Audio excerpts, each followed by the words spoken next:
It's the international papers now. Florence Villemino is with us there this week with the papers. Unrest in Egypt, of course, getting an awful lot of attention in the international press. That's right. It's on the front page of the Wall Street Journal Europe today with the headline, Egypt splits over a new constitution.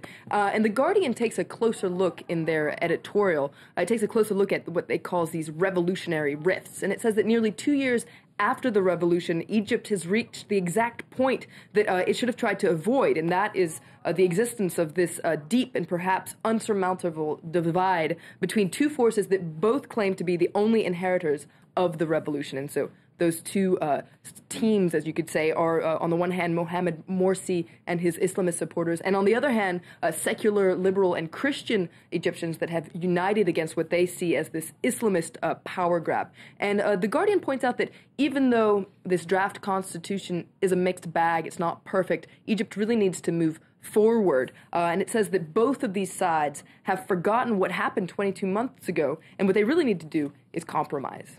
Okay, well, the other big story, which is still in all the papers, even though it really happened last Thursday, didn't it? But still reaction to the UN General Assembly's vote last week, recognising Palestine as a non-member observer state. That's right. This is also in the Wall Street Journal Europe, which is known to be conservative and pro-Israeli. It says that it calls it a futile UN gesture that violates the 1993 Oslo Accords, because according to those Oslo Accords, negotiation is needed with Israel to create a state. Now, the Wall Street Journal points out that Palestine has become a byword for, quote, political dysfunction and ideological extremism. And it says that the real tragedy of Thursday's vote is that it will only encourage Palestinians to maintain themselves in what it calls this make-believe world. There's another take on that vote in the International Herald Tribune in the cartoon form, which suggests that this vote at the UN is probably more symbolic than anything. There you see a very proud-looking Mahmoud Abbas standing up straight, and if you take a closer look at his shoes, they're platform shoes that say UN status. So clearly it's something that elevates him a little bit, but not enough to make a difference, because his two neighbors there are the U.S. and Israel, these two big giants that, I guess according to this cartoon, are the real ones in charge. Yeah, still being rather dwarfed, isn't it? I suppose one of the reasons why it's still making all the newspapers as well is Israel's decision to continue controversial settlement plans. That's right. This is the editorial in Gulf News, which points out that just the day after this UN vote, Israel decided not only to authorize the construction of 300 additional housing units, but also to move settlement construction ahead in a strategically sensitive area known as E1. Now, this settlement would mean that Palestinians in East Jerusalem would be completely cut off from the West Bank. So Gulf News says that this is Israel's utter disregard for the UN vote and proof of Israel's arrogance. And it laments the fact that this action has gone ahead without any kind of punishment by its allies.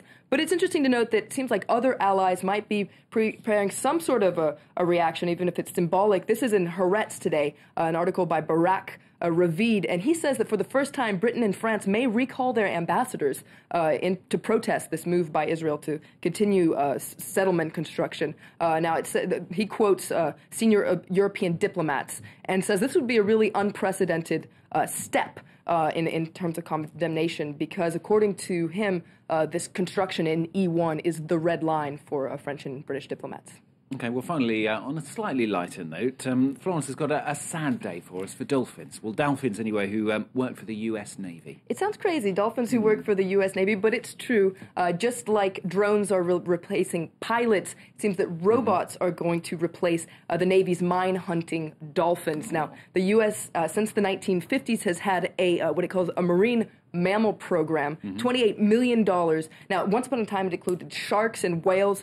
Today, this program, which is based in San Diego, has 80 bottlenose dolphins and some sea lions. Now, 24 of these 80 marine-trained dolphins are going to be replaced by torpedoes. They can do the same job, but these dolphins aren't going to be laid off. They're going to be used for port security. But it does seem like somewhat of a demotion for these dolphins. It does. Do the robots make the same noise? I don't know. Put her on the spot. Florence Villemino, thanks a lot. Florence Villemino with the international papers.